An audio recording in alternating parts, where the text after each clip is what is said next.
এই যে হারামখোর নির্লজ্জ বেহায়া নিজের নাবালেক বাচ্চাগুলোকেও হারাম খাওয়াইয়া রক্ত নাপাক করে ফেলতেছে।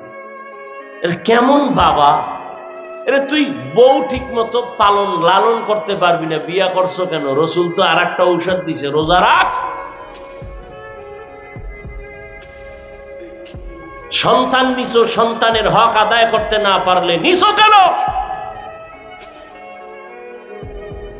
নাবালেক বাচ্চার কি অপরাধ? কে তোমাকে অধিকার দিছে এই বাচ্চাকে হারাম খাওয়াবা আর ওর রক্ত নাপাক করবা? এই অধিকার তোমাকে কে দিয়েছে? বাপ নামের কলঙ্ক।